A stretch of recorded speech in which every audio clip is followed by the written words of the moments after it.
Are you struggling to get your greens in your acrylic paintings to look natural? Do they look flat? I'm going to show you the acrylics that I use, and if you stick to the end, I'm going to show you how I mix them in order to make them look and feel just like oils. Now let's go.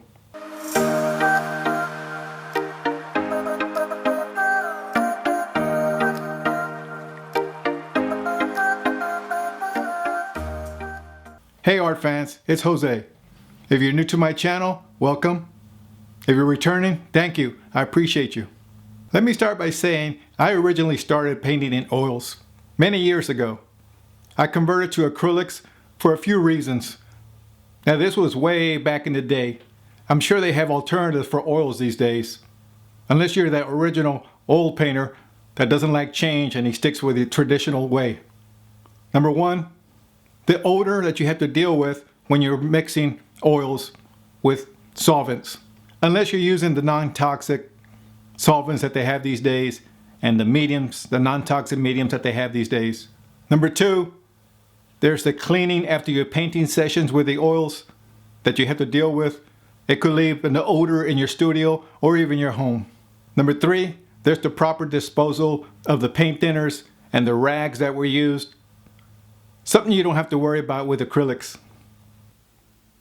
Number four, you're going to need a ventilation system in your room in order to get the odors out. Now again, this was way back when I used oils. Today they have the non-toxic solvents like soy solve 2 or the mediums like walnut oil and so on. I have become so comfortable using acrylics, and this is my medium today. They're so much more enjoyable to use indoors or outdoors. And you don't have to worry about any type of odor or whatnot. Acrylics are so much more enjoyable to use indoors or outdoors. And they dry quicker, and you're ready to lay the next layer of paint or color. Most of the times when beginners use acrylics, they use the color straight out of the tube. And they just don't have that natural look to them. The colors look artificial. Beginners will buy a kit with all these colors, and again they use them straight out of the tube without even mixing them. I'm sure you've seen those beginner paintings out there that are vivid green. They just don't look natural. The greens are not a true representation of earth greens that are out there. Stop that. The greens in the paintings are just too bright green, and all the other colors are just too unnatural for a landscape painting. The trick when using acrylic paintings in a landscape is to have the colors look more natural. And in order to do that, you have to take the paints and mix them. One needs to mix the colors in order to get good representation of nature's colors. I think if an artist is taught properly how to mix the acrylic colors, their acrylic paintings will look just like oils and nobody will be able to tell the difference. This has been the case with my acrylic paintings. People have mistaken them for being oils. Besides artists thinking that acrylics just don't look like oils, they also tend to shy away from acrylics because they dry too fast, especially when they're used outdoors. Sure, there are some slow dry mediums that you can add to your acrylics to slow them down in the drying process. I've never used these. I always use a spray bottle with water and mist my acrylics in order to slow down the drying time. When I get students that say, oh, the acrylics, they just dry too fast, what do? I said, paint faster. That's the beauty of acrylics. They dry a lot faster.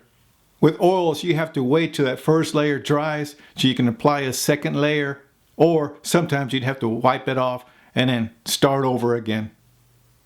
Unlike acrylics, when using acrylics, if you just wait a few minutes or two, you're ready to add the next layer of paint or color. That's the beauty of using acrylics.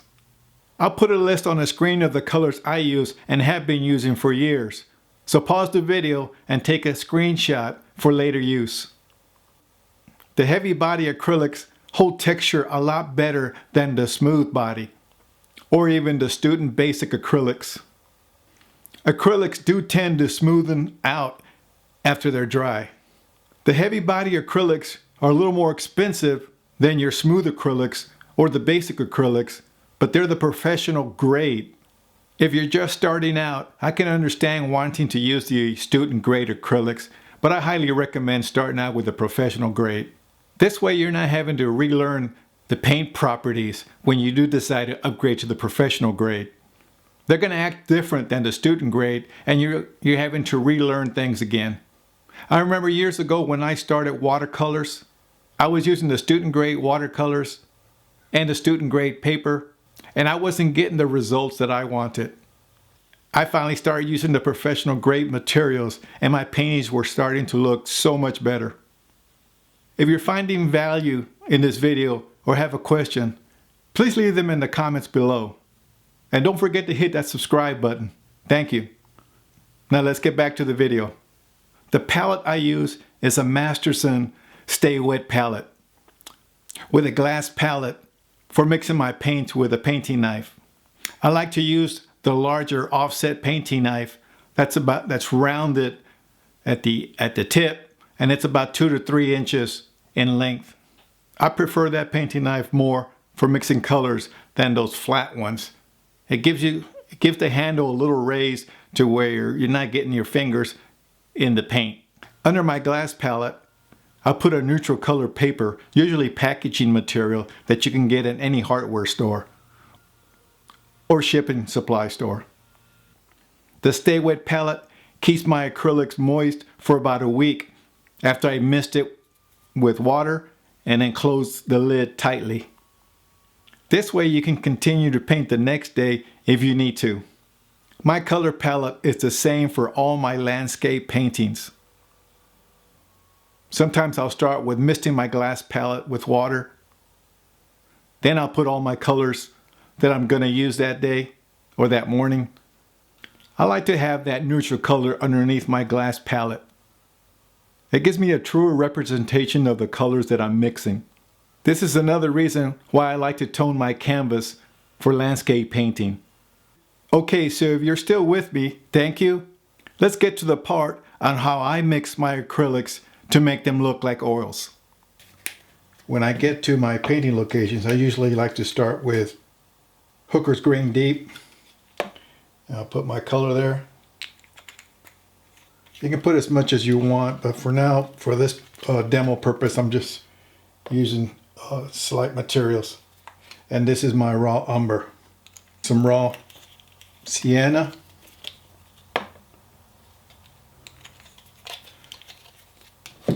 And some yellow oxide.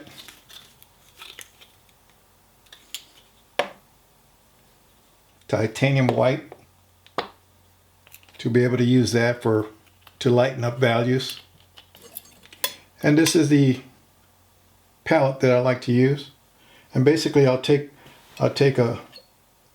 some of this green, this Hooker's green, and even though it is a slight green or deep green, but it just doesn't have, to me, it's not the exact earth tone. So I like to add raw umber to it to get a more neutral, natural green tone to it. And then I'll take some raw sienna, push some of that mixture that I just used, and that gives me a neutral color. So there you have kind of like a neutral earth tone. And I can even take some more of this Hooker's green to the sienna and that mixture right there, and I get like a nice green. Then I can take some of this, bring it over here to the side, and I'll take some yellow oxide, and I'll get a different value here. So now I have 3 values to work with right here. When mixing my colors, I like to have at least 3 different values of color. If you get a 4th or a 5th, that's even better. Having those extra values gives your painting that extra depth that's needed. Besides using the professional grade of acrylics, the heavy body, I also like to add Liquitex Gloss Super Heavy Gel with my acrylics when I'm needing the thick texture brush strokes in my paintings. As far as the ratio goes on how much gel I use with my acrylics, I use it 50-50 most of the time. There's no exact measurement. You just have to play around with the mixtures and see what works for you. Because I use the heavy body acrylics, I'm comfortable using 50-50 ratio. If you're using the student grade acrylics, then you might have to go with a smaller dose of the gel in order not to lose any of the pigment. This is why if you're serious about becoming a painter, I highly recommend to go with a professional grade from the beginning. Usually I will apply the gel to my paints when I'm getting closer to the foreground of the painting. That's when I'm working on the foreground and the texture. Everything in the back should be of lighter value, softer edges, or even blur. And anything in the foreground should have sharper edges and more vivid colors and texture, if that's your style. My idol painter, Mr. David Lafell, once said, "Paint as if the bristles of the brush don't touch the canvas. Have that layer of paint between the brush bristles and the canvas. Just push the paint around with the paintbrush, especially if you're using thick paint like I like to use." Well, there you have it, my painting friends. These are the steps I take when mixing colors. Thanks for watching, and I'll see you on the next one. Now let's paint.